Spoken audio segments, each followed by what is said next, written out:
Hello everyone! Ayan, welcome back po sa ating page ng Mamshi and Three Sons. At kung bago pa lang po kayo sa aming page, sa aming YouTube, huwag niyo po sanang kalimutan mag-like, follow at mag-subscribe para palagi po kayong updated sa aming mga bagong video na i-upload. So meron pala ako guys ditong maskara ng baboy. Hinugasan na natin yan ng maayos at syempre lalagain lang po natin yan ng mga 20 minutes. At naglagay na rin tayo dyan ng konting asin para may lasa na yung ating maskara ng baboy. At pagkaluto, after 20 minutes pagkaluto ng ating maskara ng baboy, ay i-slice lang po natin yan ng medyo pahaba-haba at i-marinate natin sa suka, toyo at paminta. Ayan. Same din po sa ating liver at dun sa ating pork na laman na may konting taba. I-marinate din po natin yan sa suka, toyo at paminta para mas masarap po at manuot yung lasa dun sa ating mga meat na ano. Tapos syempre gagamit po tayo ng saging na sabay, yung medyo pahinog pa lang po para mas masarap po yan sa pork igado. Syempre itong ating bawang sibuyas at yung ating sili.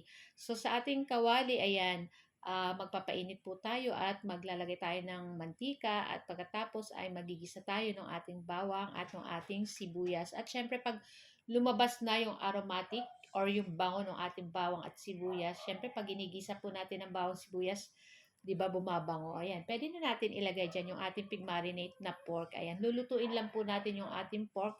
Sasangkutsahin po natin iyan kasi ito lang po yung medyo matagal-tagal nating lulutuin kasi yung ating maskara ng baboy ay luto na po dati yon at yung ating liver naman ay madali naman po yun maluto. Sa huli na natin yun ilalagay. So after ng ilang minuto guys, pwede na natin dyan ilagay yung ating maskara ng baboy. Isama na natin dito sa ating laman ng pork. Ayan.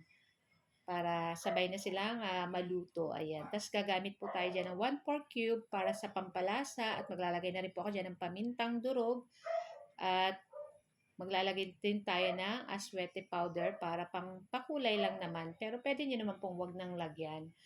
Ayan. Kung gusto nyo pong gumamit ng tomato sauce, pwede din naman po. So, nasa sa inyo po kung ano po yung gusto nyo ilagay. So, maglalagay rin po tayo dyan ng 1 teaspoon na sugar para pambalance sa lasa nitong ating pork igado na lulutuin. At gagamit po tayo dyan ng isang small na can na liver spread na Rino. Ayan. Tapos, syempre, mix-mix lang po natin iyan. Tapos, maglalagay po tayo dyan ng isang basong tubig para pampalambot lalo dito sa ating mga pork. Ayan. After ilang minuto, ayan, makikita nyo, kumukulo na. Ayan, bulol na naman tayo. Pwede na natin ilagay dyan yung dahon ng laurel. Syempre, isa po ito sa pampabango dito sa ating pork igado. At syempre, luto na rin na yung ating pork dyan. Pwede na natin ilagay yung ating pig-marinate din na liver at yung ating saging na saba. So, madali na lang pong maluto ito. Kaya, ilang minuto lang nating niluto ay tapos na, di ba? Napakadali lang naman pong lutuin ng pork igado. Tapos, syempre, kumuha na tayo ng plato at i-transfer na natin yan at excited na po kaming kumain ng aming dinner. So, guys, ito lang po ang aming video today at sana po nag-enjoy kayo.